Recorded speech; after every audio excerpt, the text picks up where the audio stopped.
there. We are in week 2 and we're going to teach you about how to read a food label. Now there's 2 main things that you want to keep in mind when looking at each individual food label.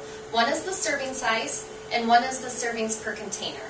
So as you can see, this food label in particular is chili with beans, and I brought an example of turkey with beans, which is 98% fat-free, which is a better choice, by the way.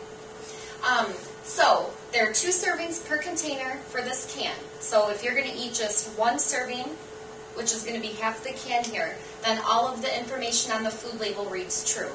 If you're going to eat the whole can, which most people do, you're going to double everything. So the calories, instead of 260, is going to be 520.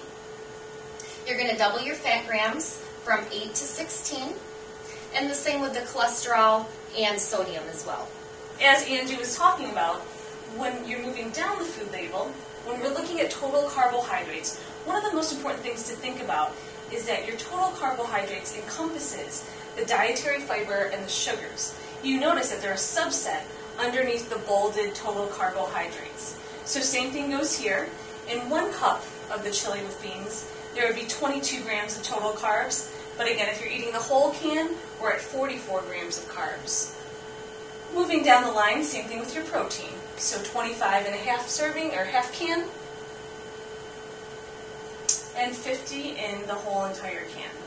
One very important thing that I think a lot of people get confused about is the percentages that is on a food label.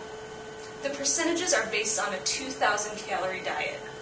And as you learned when we talked earlier, most people aren't or should not be at 2,000 calories a day. That's usually more of a standard for a man and not a woman.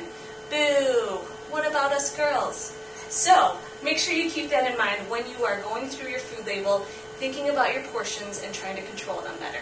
So, now what you need to do is go into your pantry or your fridge and look at one of your favorite food labels and see how many servings you're taking in.